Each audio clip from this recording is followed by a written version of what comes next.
Laking gulat ng kasambahay na ang magiging amo niya pala ay ang customer na nagpatanggal sa kanya sa pagiging waitress. Pero ganito pala ang gagawin ng amo sa kanya. Cove, kailangan mo na akong palitan sa posisyon ko. Matanda na ako at ikaw lang ang nag-iisa kong anak. Ngayon pa lang ihanda mo na ang sarili mo para sa obligasyon mo sa kumpanya natin. Wika ni Mr. Steele sa anak. Dad, sinabi ko naman po sa'yo na hindi pa ako handang maging CEO and president ng company natin. I want to enjoy my life first. Katwira ni Cove sa ama. You are already 28, son. Kailan ka pa ba mag-aasawa? Kailan mo balak? Kapag wala na kami ng mama mo? Napakulot noon si Cove. Of course not. Masamang damo kayo ni Dad.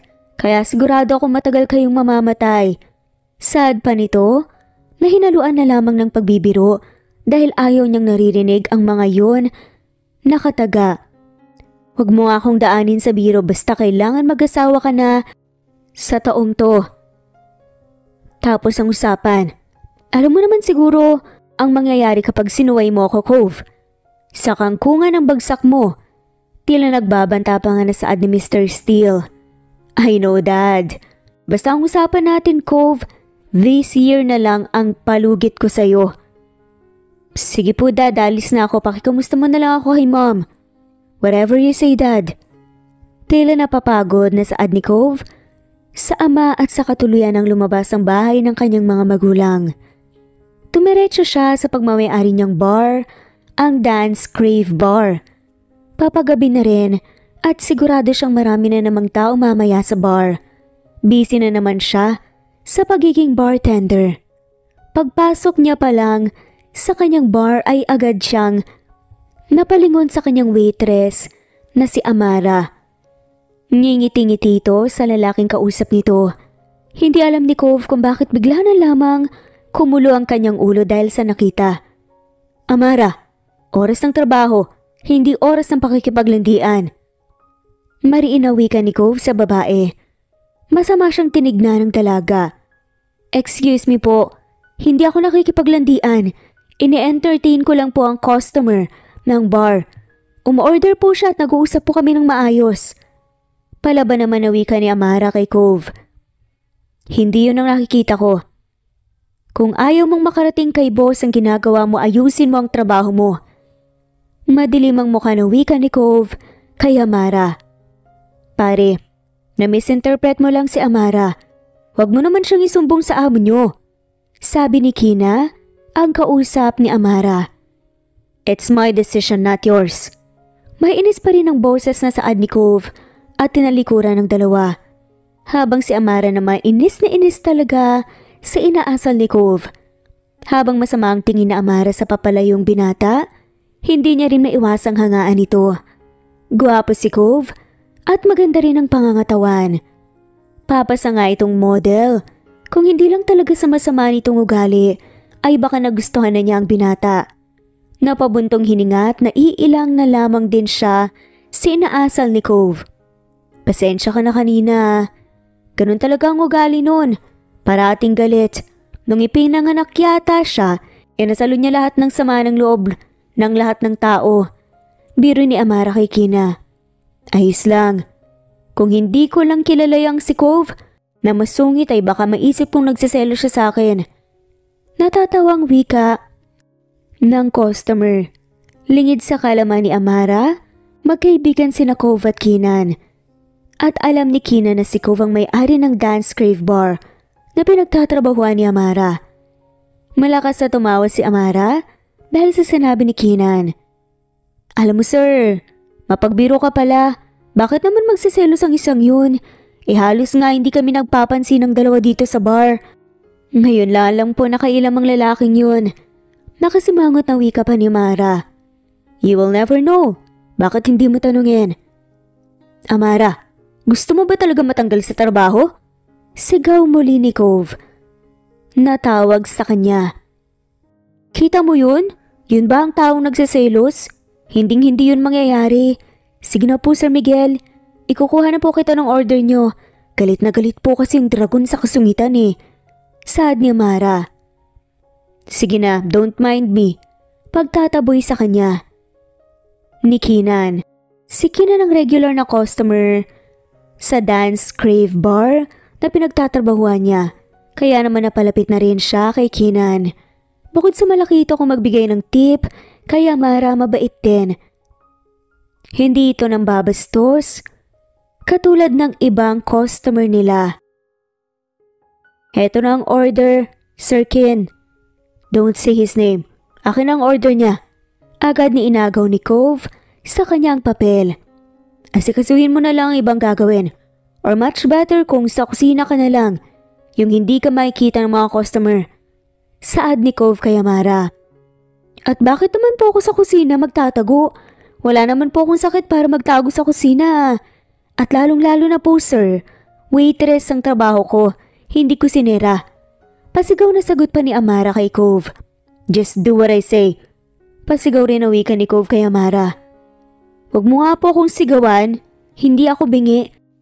Tao rin po ako, at isa pa hindi ikaw ang boss ko, kaibigan ka lang niya. Kung makaasta ka naman ay para kang may-ari nitong bar.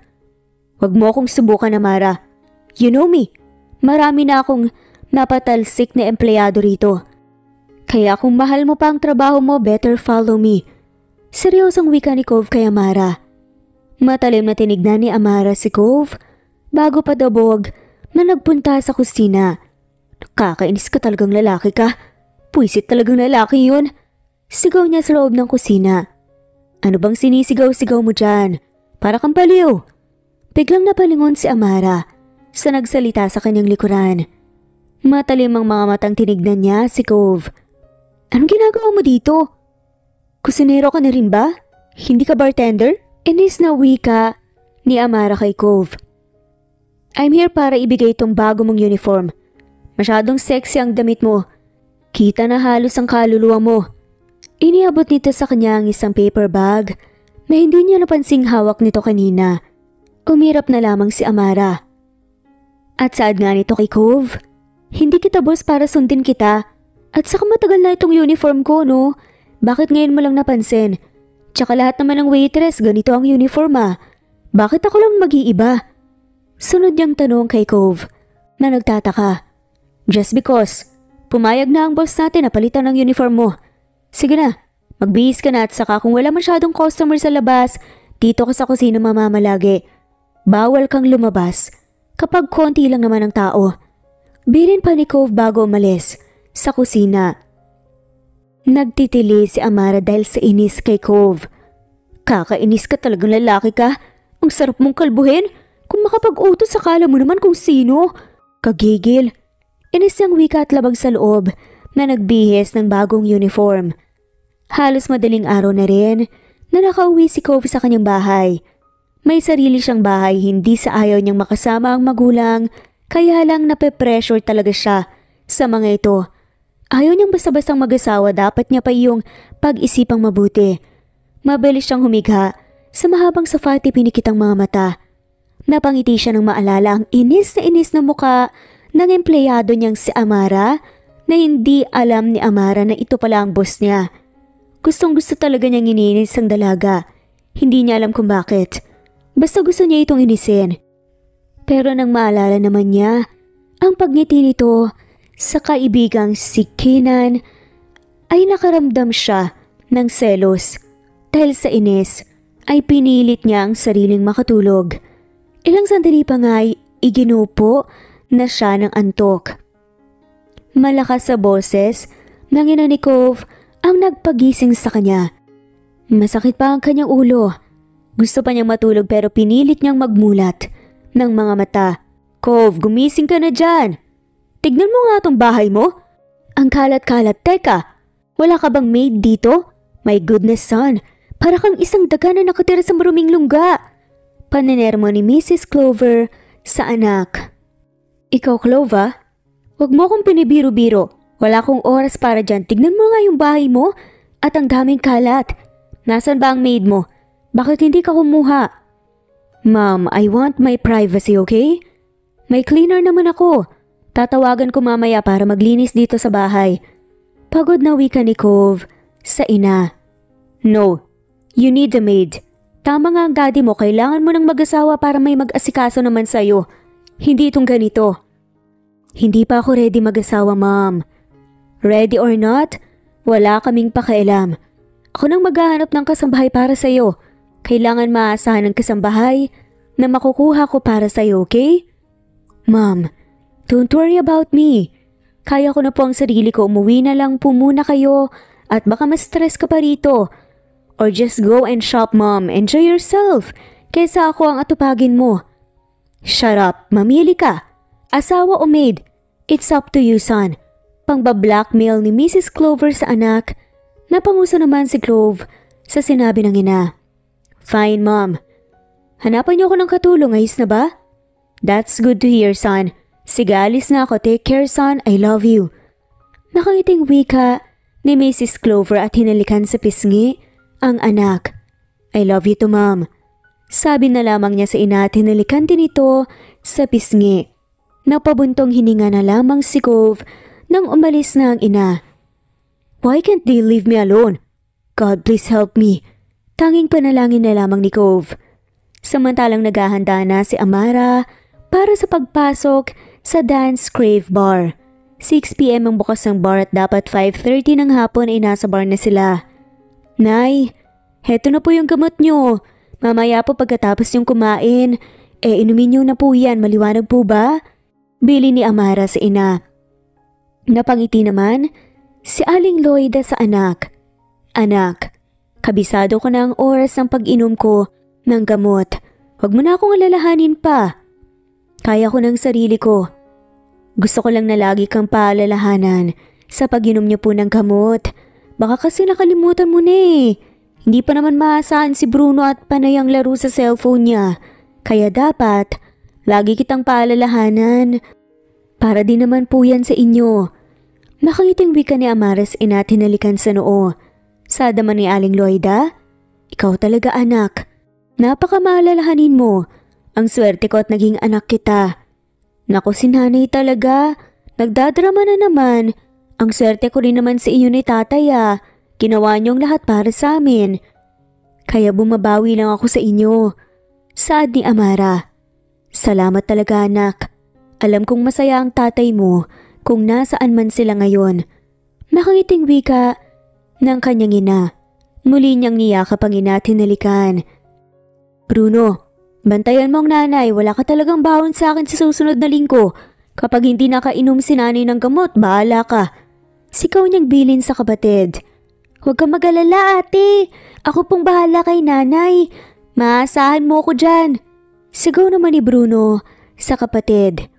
Mabuti naman kung gano'n. Sige, alis na ako. Bye. Paalam niya sa ina at kapatid. Mag-iingat ka anak. Bilin nito. Kayo din mag-iingat kayo dito. Bilin na nga lamang ni Amara sa ina.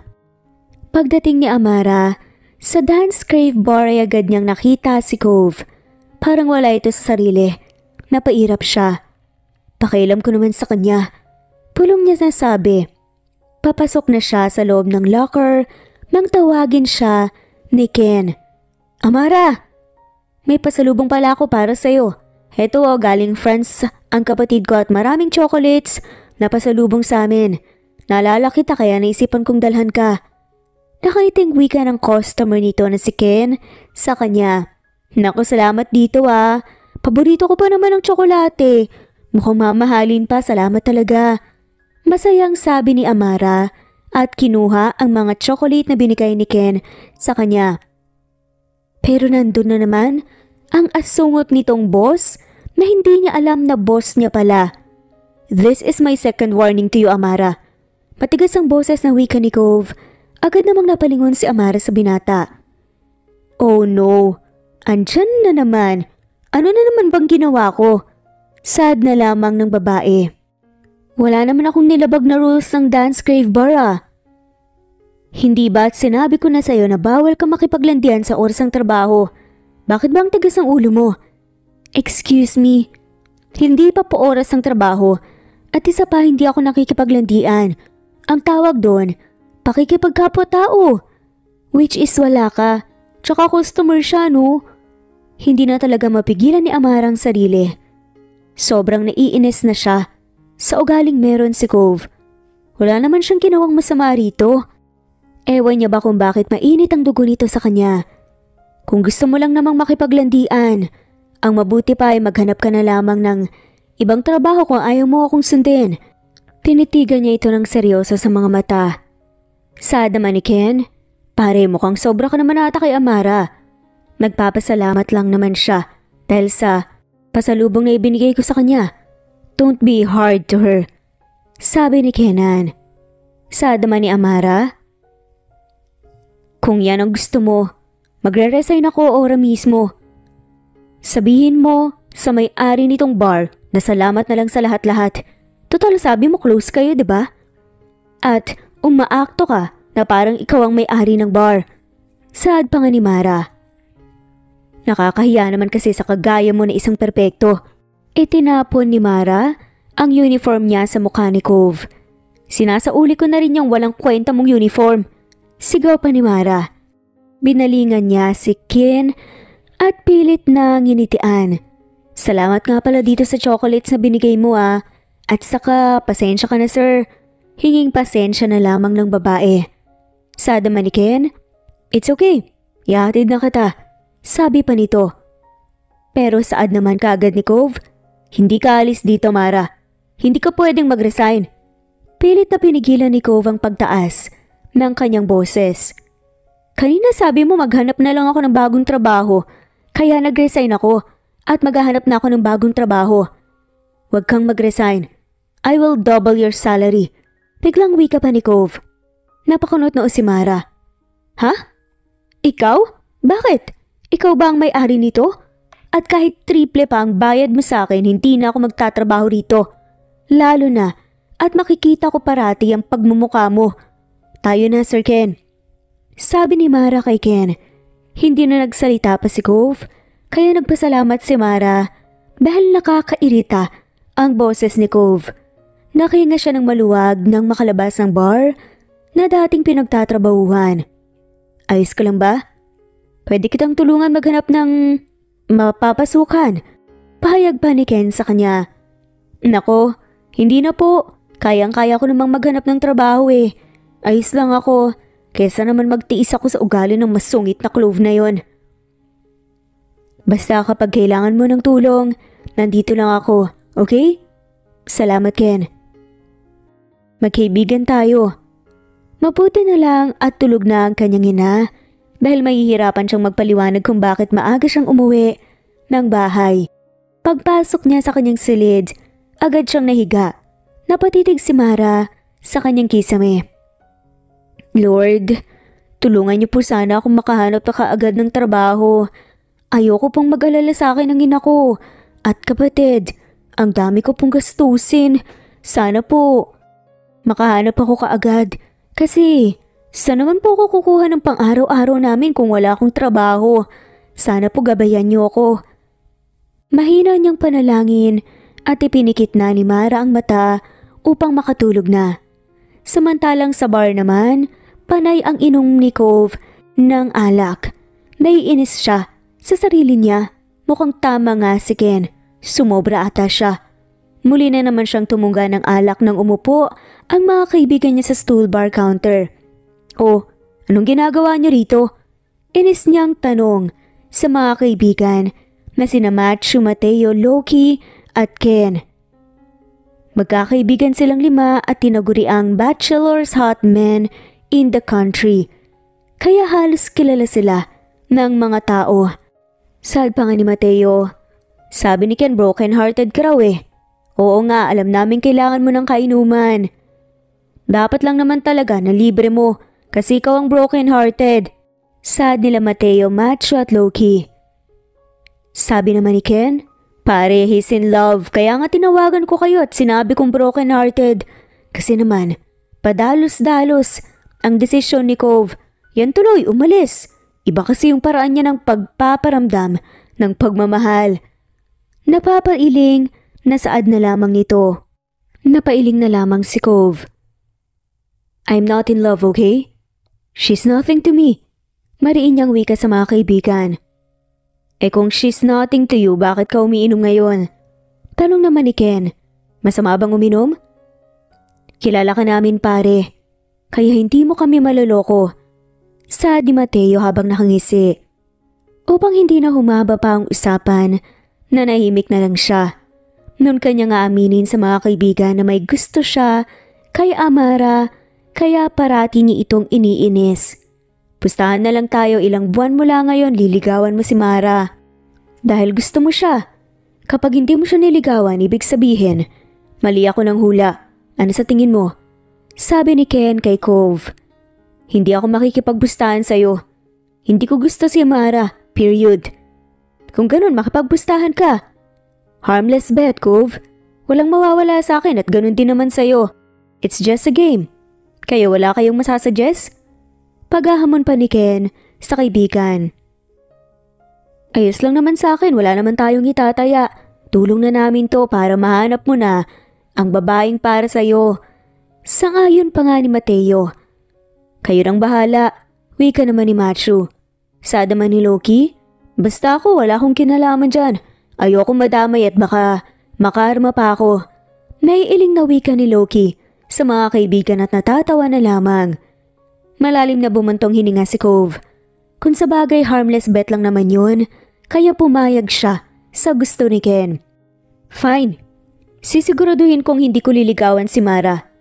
Itagaan niyo pa yan sa mga utak niyo. Then let's cheers to that! Sabay sigaw ni Ken at sabay-sabay nilang itinaas ang baso sabay tungga. Kinabukasan maagang nagising si Mara. Gusto niyang makahanap kaagad ng trabaho, ayaw niyang pabayaan ang ina at kapatid. Kung hindi lang talaga dahil kay Cove, hindi siya mahihirapan ng ganito. Nagulat ang ina ni Amara nang makita siya. Good morning, Nay! Ang aga niyo naman po nagising. Heto nagluto po ako ng agahan natin. Nakangiting bati ni Mara sa ina. Mataman siyang tinitigan ng ina. Anak, may problema ka ba? Mahinahong tanong pa ni Aling Loides anak. Naku Nay, wala naman po akong problema. Kumain na po kayo. Halina po kayo. Inihanda ni Mara ang pagkain niluto sa mesa. Ilang sandali pa dumating na rin ang kapatid ni Mara na si Bruno at sabay-sabay na silang kumain. Nay, alis po muna ako Ibibilin muna kita kay Marina. May pasok si Bruno Paalam ni Mara sa ina. Sada man ni Aling Loida. Saan naman ang punta mo anak? Bakit parang iba yata ang lakad mo? Hindi ka ba magpapahinga? Mamaya na po, Nay. Sige na po, alis na po ako. Ang gamot niyo po, wag niyo kalimutan Bilin niya sa ina. Oo na po anak. Natatawang wika naman ni Aling Loida sa anak. Hinalikan muna ni Mara ang ina bago tuluyang umalis. Katulad ng sinabi niya sa ina ay ibinilin niya nga muna ang ina sa kapitbahay nilang si Marina. Sobrang humahanga sina Aling Loida sa pagiging mabuting anak sa kanya nito. Halos 3 oras nag-iikot-ikot si Mara pero wala talaga siyang mahanap na trabaho. Kahit na pagod na siya at tanging bottled water lang ang dala niya dahil nagtitipid siya. Lord, huwag niyo po sana akong pahirapan. Lahat gagawin ko po para sa pamilya ko. Please po. Natigil sa pagsasalita si Mara nang makitang nahulog na ng isang ginang ang wallet nito. Mabilis yung kinuha ni Mara at hinabol ang ginang. Ma'am! Ma'am, yung wallet niyo po! Malakas ng sigaw sa ginang. Mabilis siyang tumakbo papalapit dito. Ma'am, yung wallet niyo po! Hinihingal niyang tawag. Huminto ang ginang at tinignan siya. May kailangan ka, miss? Tanong ng ginang sa kanya. Nahulog po kasi yung wallet niyo, ma'am. Heto po. Ibinigay niya kagad ang wallet sa ginang. Naku, salamat naman iha. Ang bait mo naman. I will give you a reward. Anong gusto mo? Just say it. By the way, I'm Clover. Just call me tita. Nakangiti na wika ni Mrs. Clover kay Amara. Wala naman pong kapalit ang tulong ko, ma'am, pero kung gusto niyo po talagang makabawi, hindi po pera ang kailangan ko Baka sakali lang po, ma'am. Baka sakaling meron po kayong alam na trabaho para sa akin. Kung yun po ang alokin niyo, ora mismo. Tatanggapin ko po, hindi na po ko nagpapaka-plastic pa. Kakapalan ko na po yung mukha ko. Parang kanyang wika sa ginang. Napangiti si Miss Clover. That's great. May ialok akong trabaho sa'yo. Pwede ka nang magsimula bukas sa bukas din. At paniguradong okay naman ang sahod. Tara, sa cafe tayo mag-usap. Aya ni Mrs. Clover kay Mara at nagpunta nga ang dalawa sa malapit na cafe. Anong trabaho po bang ialok mo sa akin, tita? Nag-aalangan pa na tanong ng babae. Kasambahay ng anak ko kung okay lang sa'yo. Wala kasi siyang kasambahay kaya naman naghahanap ako para sa kanya. Lahat ng nag-a-apply sa akin hindi ko gusto. Parang kakaiba ang mga aura eh. Pero ikaw dahil mabait ka, sa'yo ko ialok ang trabahong to. Ano sa tingin mo? Stay in po ba ma'am? Concern ni Mara. Oo sana. Saka may day off ka naman tuwing linggo. Every week ang day off mo with pay. Ano, payag ka na? Nakakahiya naman pong itanong pero magkano po ba ang sahod ko? Kagatlabing tanong ni Mara kay Mrs. Clover. Mahinang natawa ang ginang. Walang nakakahiya sa tanong mo, iha. Ramdam ko na may mabuti kang puso at alam ko na kailangan mo to. Naisip kong 30,000 a month ang gagawin kong sahod mo. Excluded ang bayad ng day off mo na 1,000 pesos. Ano, payag ka na? Sad pa nga nito. Sandaling nag-isip si Mara at kinuwenta ang maaari niyang sahurin. Kahit pa stay in ay papotisin na niya. Malaki-laki rin kasi natulong yun sa kanila ng kanyang ina at pagpapagamot ng ina niya. Sige po ma'am, payag na po ako. Great! Ibibigay ko na ang susi sa iyo ng bahay ng anak ko. Here's the address. Sa may gray gate ang bahay ng anak ko. Walang ibang gray gate dyan kundi ang bahay niya and I will give you your advance salary for 1 month. Thank you at nakilala kita. Dahil hindi na ako mahihirapang maghanap pa ng kasambahay na may mabuting puso. Alagaan mo ang anak ko. Umaasa ako sa iyo. Nakangiti na wika ni Mrs. Clover kay Mara. Ako nga po dapat ang magpasalamat sa inyo, tite. Salamat po talaga. Kailangan ko po kasi talaga nitong trabahong to. Buong puso niyang pasasalamat sa ginang. Kaya sa araw na yon ay masayang ibinalita ni Mara sa ina at kapatid ang bago niyang trabaho. Kinuha ni Mara si Marina upang magbantay sa ina kapag nasa paaralan ng kapatid. Pumayag naman ito at taimtim na nagpasalamat si Mara sa Diyos dahil sa biyayang natanggap niya. Kinabukasan nga handa na si Mara para umalis. Panay ang bilin niya sa ina at kapatid. Maging kay Marina, kinumpleto niya rin ang pangangailangan ng kanyang pamilya bago siya umalis. Mahigpit niyang niyakap si Aling Loida. Pagdating sa bahay ng anak ni Mrs. Clover, agad siyang pinapasok ng gwardya ng subdivision. Nalula pa si Amara dahil sa ganda at laki ng bahay nang makapasok siya sa gate. Grabe talagang mayayaman, ang laki-laki ng mga bahay, pero mukhang walang kasambahay dito ah. Wika ni Mara sa sarili at nagtuloy-tuloy sa loob ng kabahayan.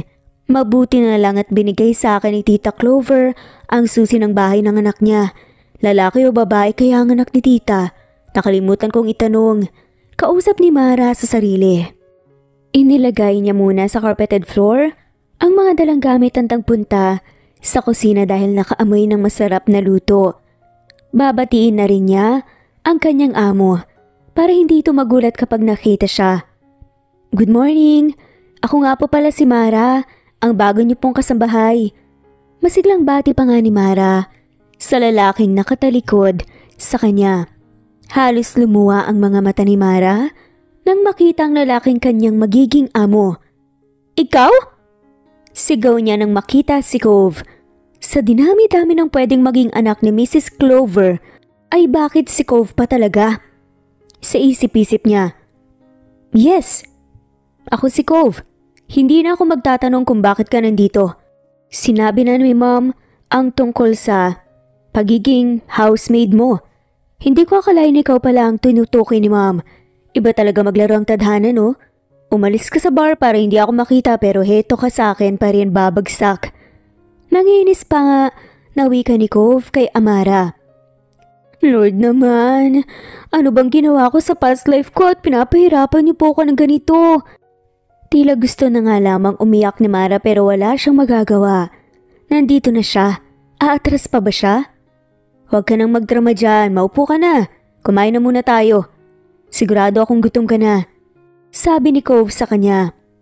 Sigurado kang hindi mo lalagyan ng lason niyang ipapakain mo sa akin? Mara, hindi ako kriminal. Ano naman ang makukuha ko kapag pinatay kita? Kung makapagsalita ka naman wala akong pera. Pero maganda naman ako. Inis na sabi pa ni Mara at umirap sa kanyang boss. I know that you are beautiful. Mahinang sabi pa ni Cove na hindi niya narinig. Anong sabi mo? Kumain na tayo. Marami ka pang gagawin kaya kailangan mo ng lakas para magtrabaho. Sabi nito at nilagay sa mesa ang niluto.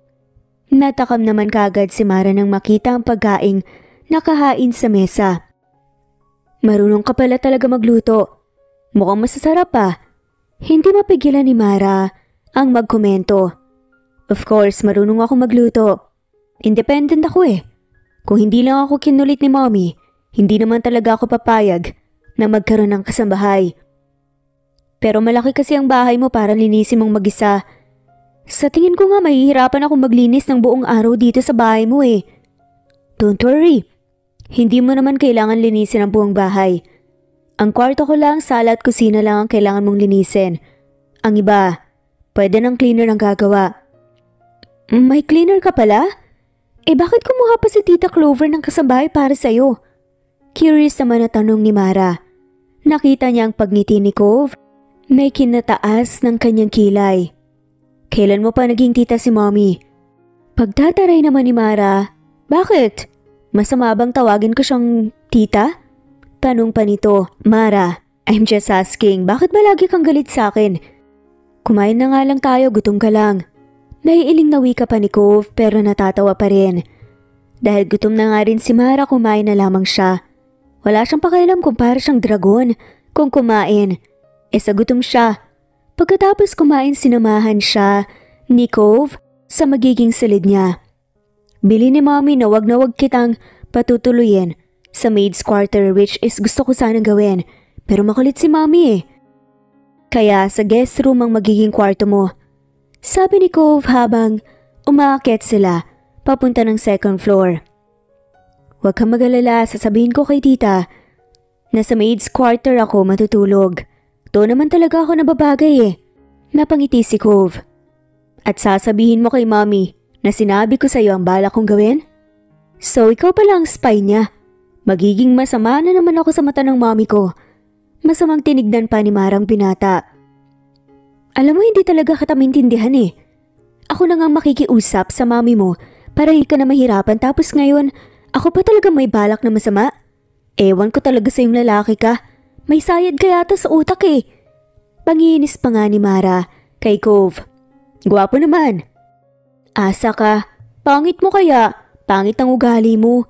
Inis na tinalikuran ni Mara ang binata nang makarating na sila sa silid na inuukupan niya.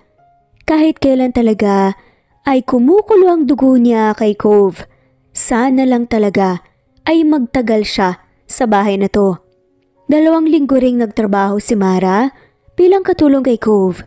Nagpasalamat siya at minsan lang silang magkita ng binata. Pero ang minsanan nilang pagkikita, parati naman silang nag-aaway na dalawa. Sabado at nasa bahay si Cove.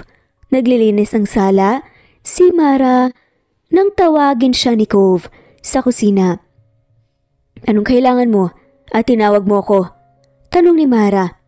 Inis niyang tinanong ito. Bakit ba ang sungit mo?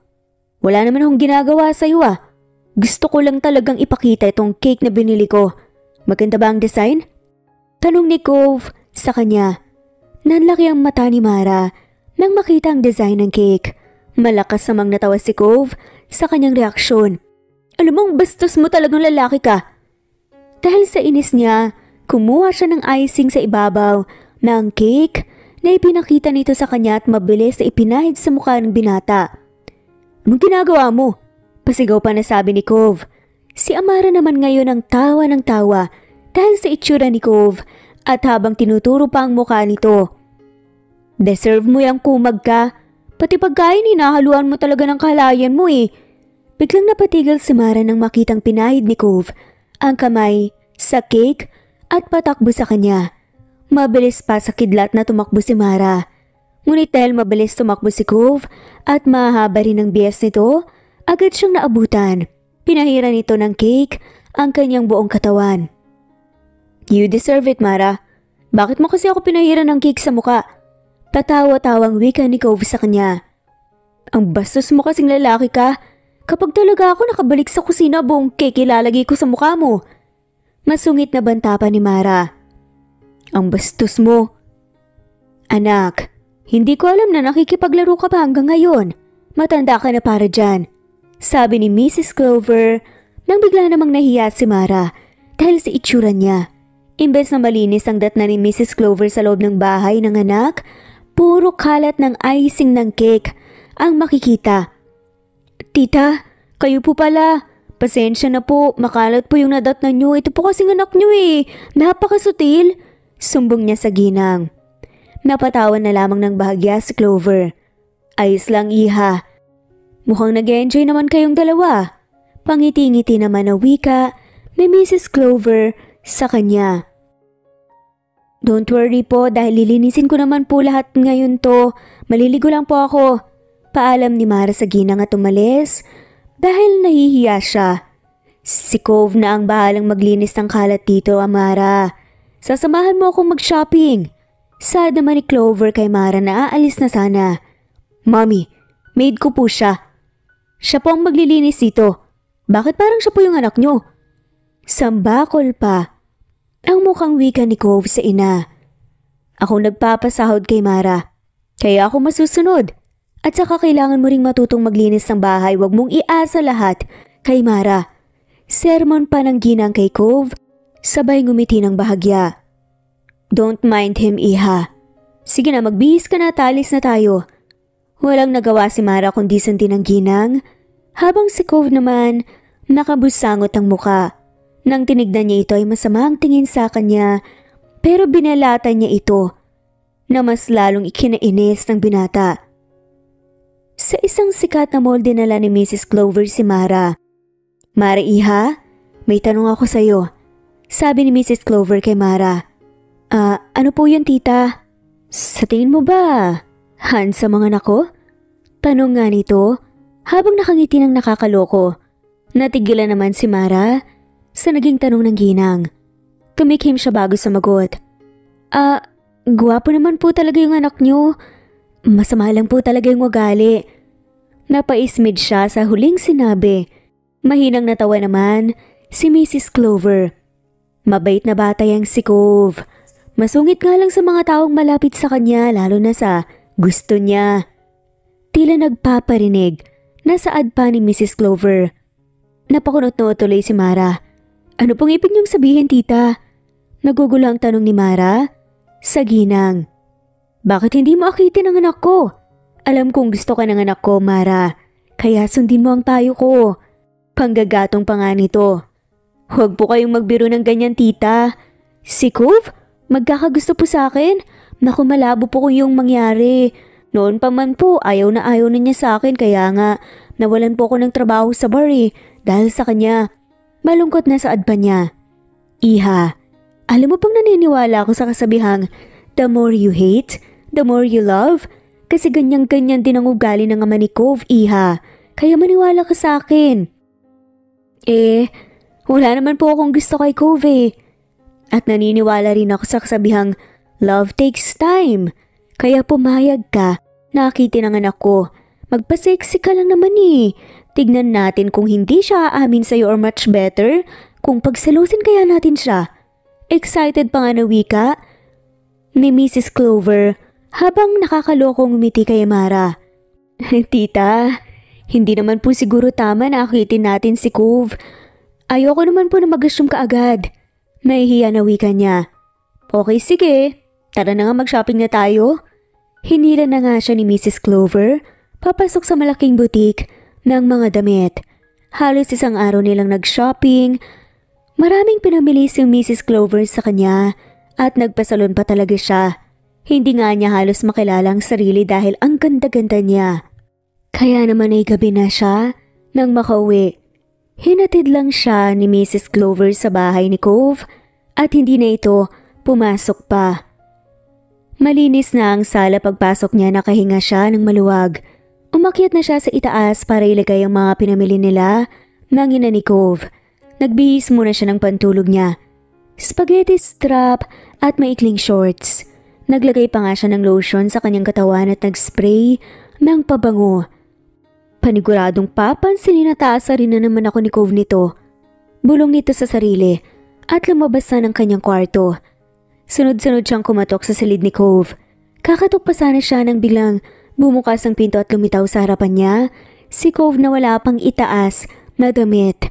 Nakatapis lang ito at puting tuwalya upang takpan ang pribadong parte ng katawan nito. Halatang bagong ligo lang si Cove. Bigla na lang lumakas ang pintig ng puso ni Amara. Ilang beses pa siyang napalunok nang matitigan niya ang gwapong mukha ni Cove. Grabe Clara, ano bang ginagawa mo? Napakurap-kurap siya nang marinig ang boses ng binata. Tumikhim muna siya bago nagsalita. Ha? Tatanungin ko lang naman kung kumain ka na ba. Nauutal na tanong pa ni Mara sa binata. Hindi pa, pero nagluto na ako, kakain na rin naman ako ngayon. Sasabayan mo ba ako? Titig na titig. Nasaad ni Cove sa kanya. Sige, sabayan kitang kumain. Mauna na ako sa baba, hintayin na lang kita. Bakit hindi ka muna pumasok sa silid ko? Hintayin mo ako doon, mabilis lang naman ako magbihis. Ha? Hindi na ano? Nauuhaw kasi ako kaya kailangan kong uminom ng tubig. Pagdadahilan ni Mara, pero ang totoo, ang lakas ng kabog ng dibdib niya. Sige, hintayin mo ako, okay? Isang tango na lang ang isinagot ni Mara kay Cove at mabilis nang nagtungo sa kusina. 3 araw nang nagpapasexy si Amara pero parang namang walang epekto sa kanya si Cove. Ngunit lingid sa kalaman ni Mara. Labis-labis na kontrol ang ginawa nito sa sarili upang hindi maakit kay Mara. Nangako kasi si Cove sa mga kaibigan na hinding-hindi na nito liligawan si Mara. Mukhang matatalo pa ata siya sa pustahan ng mga to. Samantalang nakaisip naman si Mara ng maaari niyang gawin para maakit si Cove. Simula kasi nang makita niya si Cove nang malapitan, hindi na mapakalipa ang kanyang puso kapag malapit lang ito sa kanya. Alam ni Mara na may kakaiba na siyang pagtingin para sa binata. Mukhang kailangan ko nang gawin ang huli kong plano. Hindi ako papayag na hindi kita maakit, Cove. Magkakagusto ka rin sa akin na masungit ka. Pangako ni Mara sa sarili. Kaya kinagabihan, pagkatapos ng kanyang gawain, nagsuot si Mara ng 90s na kulay pula para kaakit-akit siyang tignan. Nagpabango rin siya at naglagay ng kolorete sa mukha. Mukhang ayos na nga to. Naku, pag hindi ka pa talaga nadala. Sa pagganito ko, hahalikan talaga kitang lalaki ka. Pakausap nga niya sa sarili. Nakita niyang nasa swimming pool si Cove. Nagtimpla muna siya ng kape sa kusina bago pinuntahan si Cove sa may swimming pool. Gusto mo ng kape? Tanong niya kay Cove. Mabilis namang napalingon sa kanyang binata. Umawang ang labi nito nang nakatitig sa katawan niya. Ano ba naman, sobrang ganda talaga ni Mara sa suot na damit. Nahapit pa sa kanya. Malapad siyang napangiti. Cove! Winagayway pa niya ang kamay sa mukha ng binata. Anong ginagawa mo rito? Hindi naman ako nagpatimpla ng kape sa'yo ah. May inis na boses na wika ni Cove sa kanya. Napasimangot tuloy si Mara. Hindi ka nga nagtimpla sa akin. Naggusa lang naman ako. Imbes na magpasalamat ka sa akin, ikaw pa tong galit. Mara, pangit ba ako?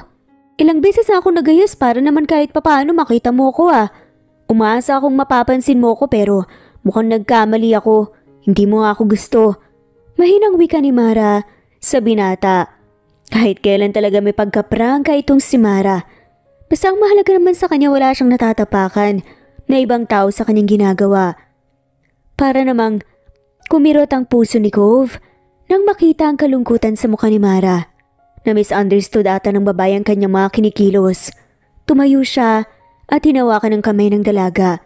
Kinuha niyang kapeng hawak nito at inilagay sa mesa. Mara, hindi totoong hindi kita napapansin. Inaamin kong nakakita ko sa'yo at noon pa man, may kakaiba na talaga akong nararamdaman para sa'yo. Kaya lang, hindi ko alam kung paano gagawin ko eh. First time ko lang yung ganito. Paliwanag ni Cove. Tila nagliwanag naman ang mukha ni Mara at nabuhayan ng pag-asa. Kaya naman walang pag-aalinlangan. May hinalikan si Cove sa labi nito. Wala siyang karanasan kung paano humalik. Basta, ginaya na lang niyang napapanood niya sa mga TV. Ngunit hindi niya akalain na mas palalalimin pa ni Cove ang pinagsaluhan nilang halik. Napapikit siya sa batok ni Cove. Nanghina ang kanyang tuhod dahil sa halik na pinagsasaluhan nilang dalawa. Nang maghiwalay ang kanilang mga labi ay pareho pa silang hinihingal ni Cove. Mara, you have a sweet lip. God, bakit pa kasi naging duwag ako? Inis nitong bulong sa sarili. Matutulog na ako. Parang kidlat namang tumakbo si Mara papasok ng kabahayan at mabilis na nagtungo sa kanyang silid. Doon na kinastigo niya ang sarili dahil sa kahihiyang sinapit. Nang gabing yun, pinilit niyang makatulog at sa awa ng Diyos, mag-uumaga na siya nang makatulog. Samantalang pakanta-kanta naman si Cove habang nagluluto ng almusal. Simula nang magtrabaho sa kanya si Amara, ay paminsan-minsan na lang sumisipot sa kanyang bar. Tumatambay lang naman siya noon sa bar dahil nandun si Amara. Mukhang tinamaan na ata ako ni Cupido. Hindi ko alam na ganito pala ang pakiramdam kapag nagmahal ka na. Nakaniig na wika ni Cove sa sarili. Sumasayaw-sayaw pa si Cove habang inilalagay sa mesa ang mga hinandang pagkain. Hindi niya namalayang ang pagdating ni Amara. Cove, pasensya na nalita ko ng gising. Ako na dyan. Nahihiyang wika pa ni Mara sa binata at nilingon nga ni Cove si Mara. Umupo ka na lang Mara, ako nang bahala rito. Nakakahiya naman sa'yo eh. Akong katulong pero ako ang pagsisilbahan mo. Tinignan niya si Amara. Napangiti siya dahil ang cute nitong swimangot. Hindi ka nga nahiya kagabi nang halikan mo ko. Ganun mo ba ako kagusto para halikan ako? Pangiinis pa niya sa dalaga. Nakita niya kung paano mamula ang mukha ni Amara. Wag mo nga ipaalala ang ginawa ko kagabi. Nakakahiya yun. Nagtakip ng mata si Mara. Pinagsisihan mo ba na hinalikan mo ko kagabi? Seryoso pa ang boses ni Cove nang tinignan ng dalaga. Nagsisisi ba ako? Hindi ko alam ang sagot. Pero nagustuhan mo naman ang halik na pinagsaluhan natin, 'di ba? Nakita ni Cove kung paano kagatin ni Mara ang pang-ibabang labi nito. Nilapitan niya si Mara at hinawakan ito sa kamay. Kitang-kita niya kung paano ito naguguluhan sa kinikilos niya. Mara, panagutan mo ko. Yun lang ang lumabas sa bibig niya sa dinami-rami ng gusto niyang sabihin. Nanlaki mga mata ni Mara sa sinabi niya. Gusto niyang tumawa pero hindi niya magawa dahil sobrang kinakabahan siya. Ko, ano ba yung sinasabi mo? Anong pananagutan kita? Wala naman akong ginawa. Pinutol niya ang iba pang sasabihin ni Mara. You kissed me last night. Hindi mo ba alam kung anong naging epekto nito sa akin? Sad pa ng lalaki. Hindi ako nakatulog kagabi. Nagpabalik-balik sa isipan ko ang halik na pinagsaluhan natin. At dahil sa halik na yon, pinabilis mo ang pagtibok ng puso ko. Kung noon masaya na ako, sa tuwing nakikita kang naiinis sa akin, ngayon mukhang mas lumalim pa yata ang nararamdaman ko para sa'yo. Kaya panagutan mo na ang ginawa mo sa akin. Hindi ako papayag na hindi mo ko panagutan. Hoy Cove, bakit ikaw lang ba ang hindi nakatulog kagabi? Sa kakaisip sa halik na yon? Ako rin naman ah. Kaya nga late na nga ako nagising dahil sa'yo, dahil sa lecheng halik na yon. At bakit? Buntis ka ba para panagutan kita? Masungit na saad pa nga ni Mara. Binabaliw mo ko. Wika naman ni Cove. Nang makita ang nakaawang na labi ni Mara, ay agad niya itong sinugod ng halik. Tinugo naman ito ang halik niya, kaya mas lumalim pa ang halikan nilang dalawa. Nang maghiwalay, ang kanilang labi ay tinitigan ni Cove ang dalaga. I will court you, Amara. Gusto kita noon, pero mas gusto kita ngayon. Deklara ni Cove sa dalaga. Hindi ko alam ang sasabihin ko. Naguguluhan din ako eh. Hinawakan niya ng marahan ng pisngi ni Mara at sinserong tinignan sa mga mata. Pumayag ka lang na ligawan kita. Magiging masaya ako. You're an amazing woman. Hindi ka nga nagtanong sa akin kung bakit bartender ako sa bar. Samantalang may kaya ang pamilya ko. Wala akong narinig mula sa'yo. You respect my privacy and I love that about you, Mara. Tama ka. I respect your privacy. Ayoko namang pangunahan ka. At saka bakit mo ako sinisigaw-sigawan noon sa bar at palagi kang galit sa akin? Kung alam mo lang, Mara, ginagawa kong lahat ng yon para mapansin mo. Yun ang way ko para mapansin mo. Napatitig ng matagal si Mara sa kanya. Iniinis mo ako dahil gusto mong mapansin kita? Oo, Mara. Hindi ko kasi alam ang gagawin ko. Hindi ako marunong manligaw. Kaya yun ang paraan ko para mapansin mo ko. And by the way, ako may-ari ng Dance Crave Bar. Revelasyon ni Cove. Napamulagat nga ng mata si Mara. Ano? Akala ko ba bartender ka dun? Kaya palang lakas ng loob mong mang-utos sa akin dahil ikaw naman palang may-ari. Napairap ito sa kanya. Sagutin mo ang tanong ko sa'yo, Mara. Pwede ba kitang ligawan? May pangungusap sa kanyang mga mata. Habang nakatingin ang dalaga na pabuntong hininga, si Mara. Sige, pwede mo akong ligawan. Ayos lang naman sa akin eh, basta ba? Hayaan mo lang ako magtrabaho bilang kasambahay mo. Ayoko mawala ng trabaho. Saad ni Mara at pinipigilan ang pamumula sa kanyang pisngi at pagkabog ng malakas ang kanyang dibdib. Kahit nga hindi ka na magtrabaho, ako nang magbibigay ng sahod sa'yo. Gusto mo ba? Yan ang wag na wag mong gagawin, mister. Hindi ako tumatanggap ng libre sa panahon ngayon. Saka, ang gusto ko ipakain sa pamilya ko ay yung galing sa pagsisikap ko. You're such an amazing woman, Mara. Hindi ako nagkamaling magustuhan ka. Hinawakan ulit ni Cove ang kamay ni Mara. May kasalanan ka pa sa akin. Panay ang pagpapahirap mo sa akin. Baka akala mo nakalimutan ko na. Mahina siyang natawa sa sinabi ng dalaga. Kalimutan mo na po yun, Your Honor. Pero niya sa dalaga at hinalikan sa pisngi. Cove, hindi pa kita sinasagot, nangahalik ka na? It's my way of revenge. Hinalikan mo rin naman ako kagabi ah. Ngayon, tayo na tayong dalawa. Wika niya sabay kindat sa dalaga. Napapangiti na napapailing na lamang si Amara sa kanya.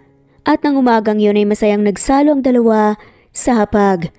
2 araw pa lang na nanliligaw si Cove kay Mara, ramdam na ng dalaga ang pagbabago ni Cove sa pakikitungo sa kanya. Gusto niya munang ilihim ang nararamdaman niya kay Cove.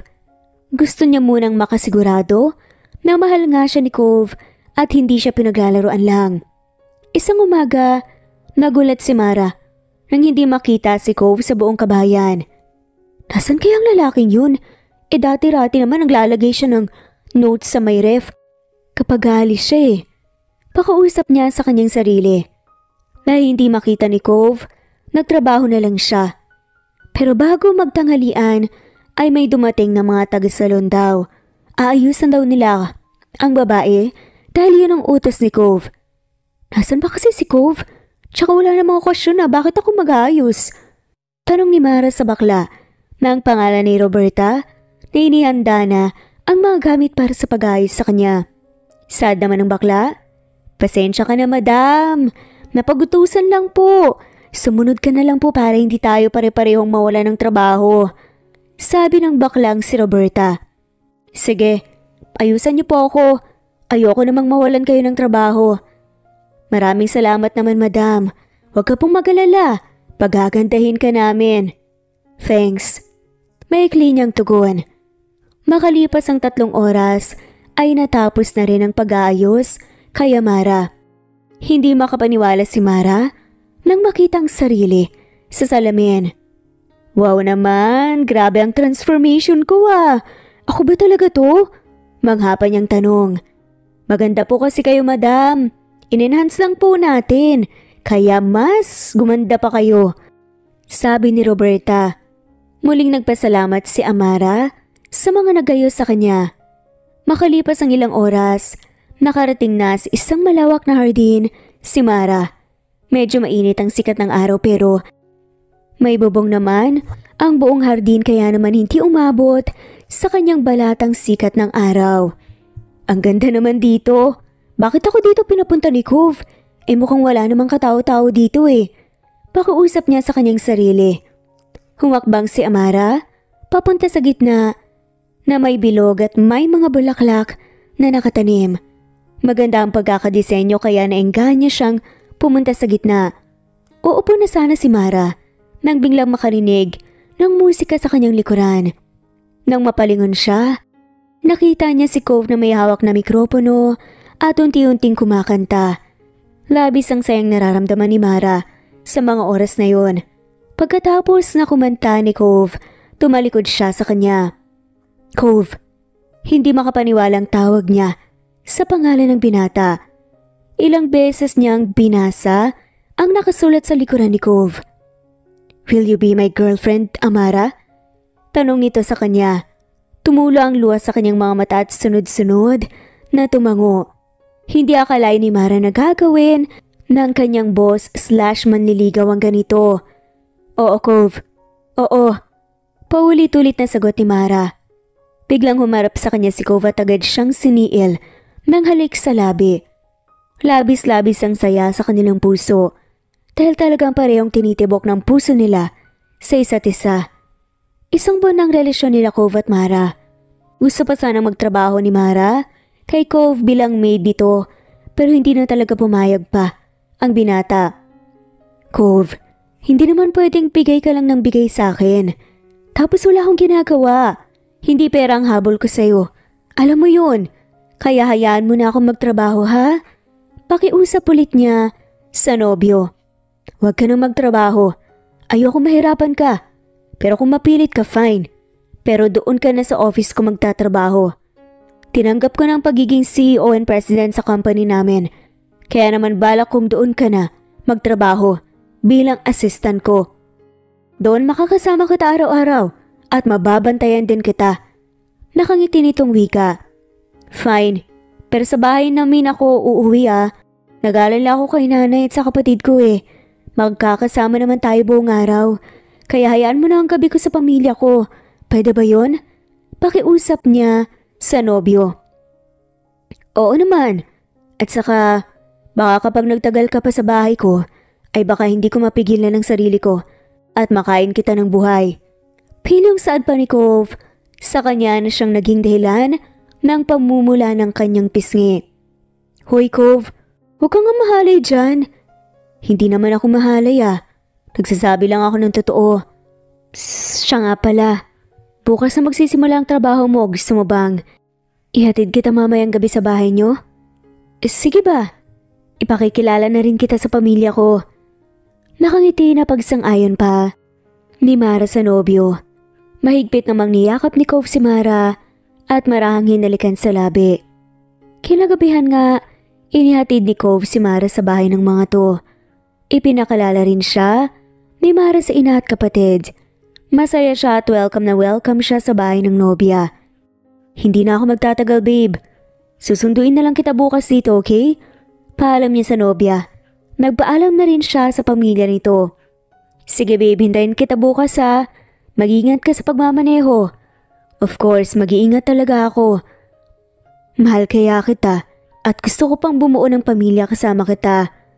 Sus! Nagdrama ka pa. Sige na mahal din naman kita babe.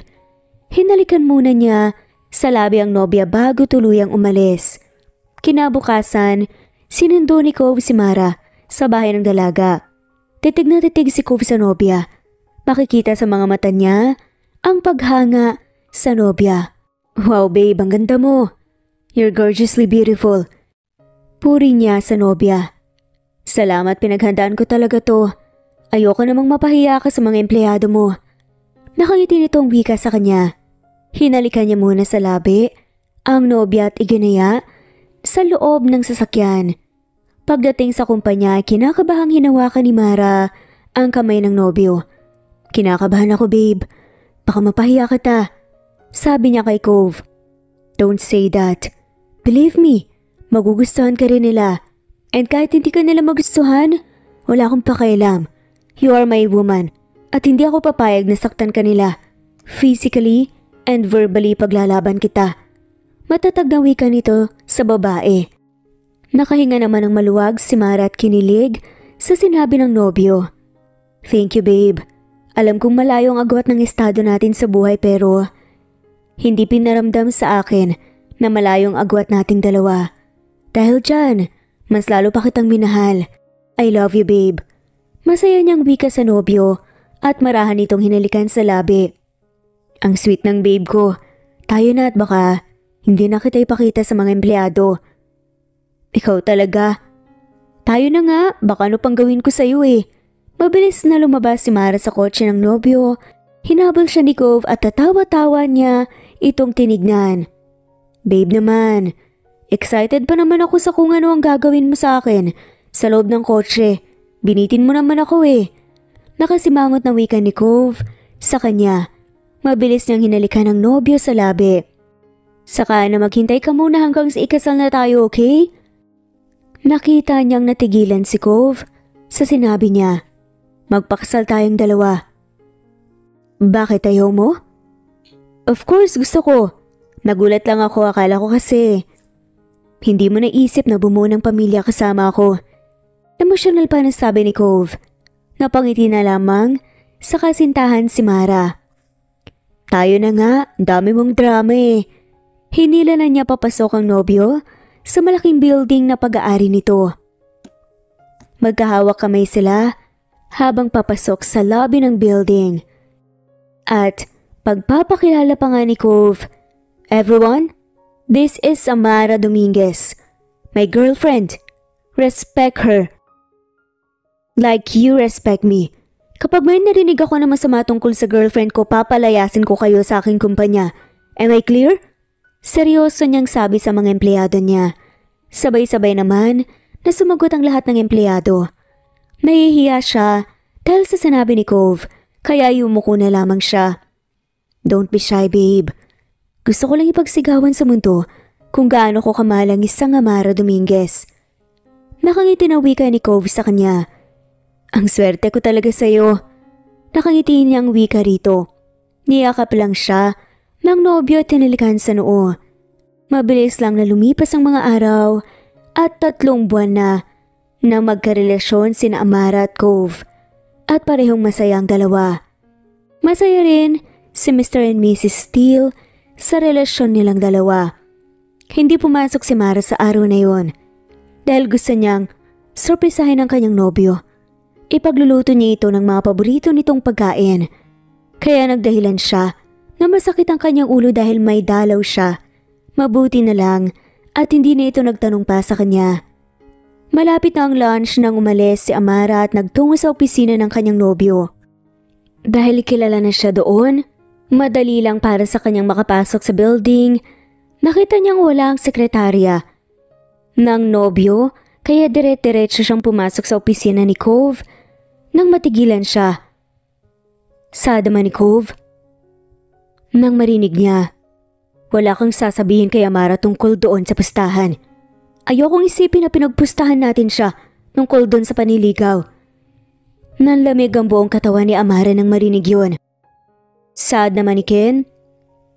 It's a harmless bet naman. Kung malalaman niya, alam kong maiintindihan niya. Napailing-iling si Cove.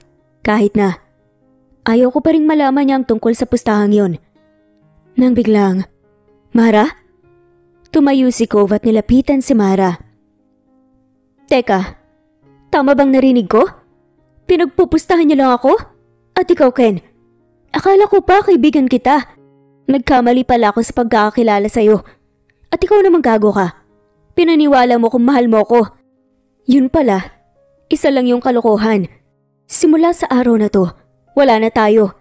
Sigaw niya kay Cove mang tatalikod na siya. Nang hawakan ni Cove ang kanyang kamay pero agad niya itong piniksi. Huwag mo kong hawakan. Galit naman na wika ni Amara at malakas na sinampal ang binata. Let me explain, babe. Please. Nakikiusap nitong wika sa kanya. Ano pa bang dapat mong ipaliwanag? Narinig ko na ang lahat, Cove. Alam mo bang ang sakit-sakit ang ginawa mo sa akin? Minahal naman kita ng totoo Totoo ang nararamdaman ko para sa'yo. Pero laro lang pala sa'yo ang lahat? Heto, kunin mo na yan. Pinagluto kita ng paborito mo at yan ang una at huling gagawin ko para sa'yo. Galit na wika niya. Malakas niyang itinulak si Cove para makawala siya dito. Pagdating ni Mara sa bahay ay nagkulong siya sa kwarto niya. Ayaw niyang magsalita at panay lang ang agos ng luha sa mga mata niya. Ang sakit-sakit ng kanyang dibdib. Akala niya, iba si Cove sa lahat. Yun pala, magkakapareho lang ang mga lalaki. Puro ogag. Hindi alam ni Amara kung anong oras siyang nakatulog. Pagising niya nakita niya si Ken sa loob ng kanyang silid. Anong ginagawa mo rito? Hindi ka welcome sa pamamahay ko. Galit na wika nito sa binata. Amara, andito ako para magpaliwanag sa'yo. Itinuring kita ang kaibigan, Mara. At hindi ako papayag na lokohin ka lang. Kahit na kaibigan ko pa. Kaya sana hayaan mo ako magpaliwanag. Gusto kong itama ang pagkakamaling nagawa ko. Sad ni Ken. Anong ibig mong sabihin? Naging interesado si Mara sa sinabi ni Ken. Pag-e-explain naman ng lalaki. Well, ako talagang maipakana ng bet na yan. It's a harmless bet actually. Alam ko kasing gusto ka niya noon pa. Hindi niya lang maipakita at masabi sa'yo dahil hindi naman siya marunong manligaw. Kilala ko siya. Kaya sinabi ko sa kanya na magpustahan kami. Tignan namin kung sino ang mas tama sa aming dalawa. Para matrigger siya at para kumilos na rin. Sabi ko sa kanya na liligawan kanya sa loob ng 1 buwan pero hindi siya naniwala sa sinabi ko. Hindi ka raw niya liligawan. Tumanggi siya pero sinabi ko sa kanyang it's just a harmless bet. Pero umuo siya. Wala talaga siyang balak na pagpustahan ka. Ginawa ko lang naman yun para i-push siyang ligawan ka at hindi na siya maging duwag pa. Pasensya na kung akala mo pinaglaruan ka ni Cove. He's really in love with you. Madly in love with you matagal na. Manhid ka lang talaga. Mahabang paliwanag ni Ken sa kanya. Sandali siyang natahimik at prinoseso ang lahat ng sinabi ni Ken. Kung kanina mabigat ang dibdib niya, ngayon naiintindihan niya na ang lahat. Salamat Ken at ipinaliwanag mo sa akin ang lahat. Masakit kasi para sa akin ang kaalamang pinagpustahan lang pala ako kaya niligawan niya. Nasaan para si Cove? Tanong niya sa kaibigan. Nasa sala ng bahay niyo tinihintay ka. Kasama na ang kanyang mga magulang. Kaya maghanda ka na. Ayusin mo ang sarili mo dahil namumugtoy ang mga mata mo. Ang pangit-pangit tuloy tignan. Biro ni Ken sa kanya. Kasalanan mo kayang namumugto ang mata ko. Sad naman ni Amira tumirap. Okay, fine. Talo na ako. Sige. Magpaganda ka na. Tumango na lang siya kay Ken at lumabas na nga ito ng kanyang silid. Halos kalahating oras din na nag-aayos si Mara. Ayaw niya namang maging haggard ang mukha habang kaharap ang mga magulang ni Cove. Samantalang nag-uusap ang mga magulang ni Cove at Tamara. Sad ni Mrs. Clover. Nako balae, gustong-gusto ko talaga ang anak mo para sa anak ko. Napakabait na bata at alam kong magiging matino ang anak ko sa anak mo. Nakaitinawika ka ng ginang kay Aling Loida. Wala naman akong problema sa anak mo. Boto rin naman ako sa kanya. Mabait siya at may respeto sa amin. Nagpapasalamat nga ako at hindi kayo mapangmata sa kapwa. Nakangiti ng wika ni Aling Loida. Kapag pumayag si Mara na pakasalan ako, maghahanda ka agad ako para sa kasal naming dalawa. Sa susunod na buwan na agad ang kasal namin. Nakangiting saad naman ni Cove. At sinong may sabing pakakasalan kita? Kunwari ay biro ni Amara sa kasintahan. Biglang tumayo naman si Cove at tinignan siya. Babe naman, akala ko ba nagpaliwanag na si Ken sa'yo? Wala akong kasalanan, promise. I love you so much. At hindi kita sasaktan. pagsusumamo ni Cove kay Mara. Nagpaplano ka na ng kasal, hindi mo pa nga ako tinatanong kung papayag akong pakasalan ka eh. Nagulat siya nang makitang mga kaibigan ni Cove na isa-isang pumasok sa kanilang maliit na bahay. Natatandaan niya ang mga pangalan ng mga to. Itinaas nila isa-isa ang hawak nilang bulaklak. Itinaas ni Matthew ang red roses na may nakalagay na Will. Si Mateo naman ay tulips at may nakalagay na you, habang si Loki naman ay sunflower ang itinaas sa may nakasulat na Mary. At ang panghuli, si Ken, may hawak itong daisy at itinaas din na may nakasulat na me. Na kung bubuuin, will you marry me? Nagulat pa siya nang lumuhod si Cove sa kanyang harapan at tinihirap sa kanya ang pulang box na may lamang diamond ring. Hindi niya mapigilan ang sarili na hindi mapaiyak. Amara Dominguez, will you marry this man who annoys you every day? Tinutukoy nga niya ang kanyang sarili. Would you want to be my wife and the mother of our kids? Will you marry me, babe? Kitang-kita ni Mara kung paano tumulo ang luha sa mga mata ni Cove. Sunod-sunod siyang tumango bilang sagot. Yes, Cove. Pakakasalan kita at bubuo tayo ng isang pamilya. Buong puso niyang sagot sa nobyo. Mabilis na tumayo si Cove at isinuot sa kanyang daliri ang singsing. Marin din siya nitong hinalikan sa labi. Sa wakas, ikakasal na ako! Malakas sa sigaw pa ni Cove lahat. Masaya para sa kanila. Isa-isa silang binati ng mga to ng congratulations. Paano ba yan pare? Hindi ka na isang bachelor. Nabawasan na ang bachelor's hotman. Mag-asawa ka na. Kami magpapakasaya sa buhay binata. Sabi ni Matthew. Tinawanan lang ito ni Cove. Makalipas nga isang buwan, ikinasal sa isang malaking simbahan. Sina Mara at Cove. Babe, I'm pregnant. Oh my gosh! Buntis ako! Buntis ako! Masayang balita ni Mara sa asawa. Talaga? Magiging tatay na ako? Napayes ng malakas si Cove at mariin siyang hinalikan sa labi. Pareho silang masaya na magiging magulang na sila sa wakas. Makalipas ang ilang taon, masaya nang mag-asawa sa kanilang buhay kasama ang kanilang mga anak. Sa buhay minsan, ang akala natin na laro-laro lang ay naging totohanan na pala. At kailangan din sa isang relasyon na makinig sa bawat paliwanag. Dahil kapag hindi natin pinakinggan, ang isa't isa mauuwi sa hindi pagkakaunawaan. Salamat sa inyong pakikinig sa kwento ni Cove at Mara. Abangan ang iba pang kwento ng Bachelor Hotman series. Maraming salamat po. Muli ito ang Jay's Amazing Stories. Thanks for listening at shout out po sa mga sumusunod.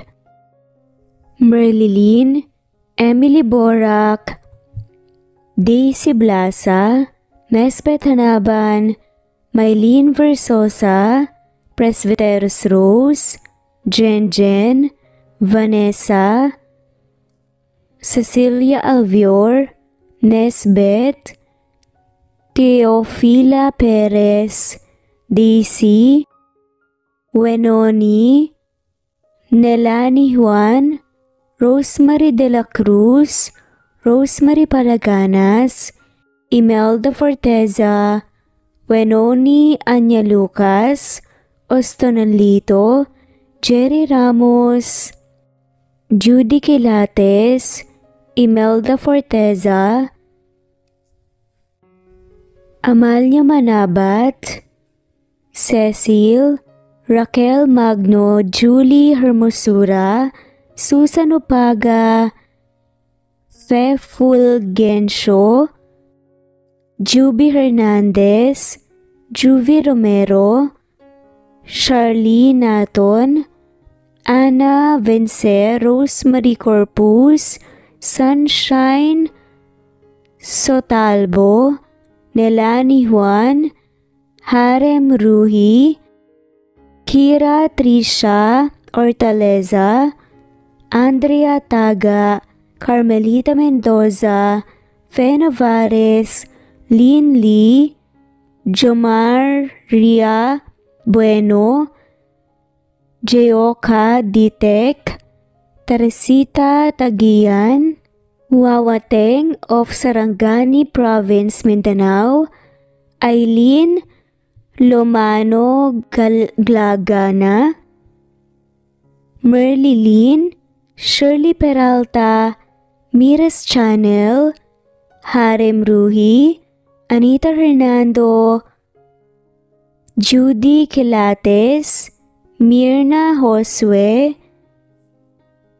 Lynn Lee,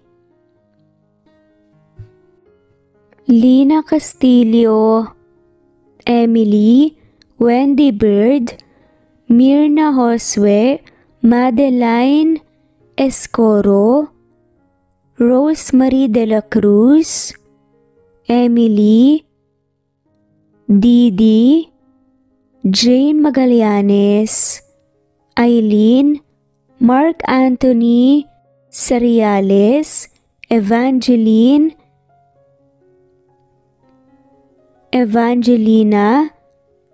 Alexa Annie Gomez,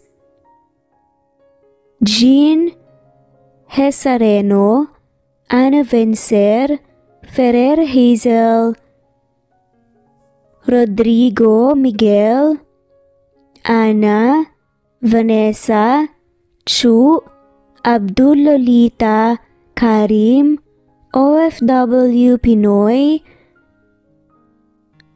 Crisola Cazar, Daisy, Cleo Waling, Emmanuel Podaderal, Judy Kilates, Babes Music and Memories, Imelda Forteza, Sen, Carmencita Falcon, at shoutout na rin po sa lahat na walang sawang sumusubaybay. Maraming salamat po.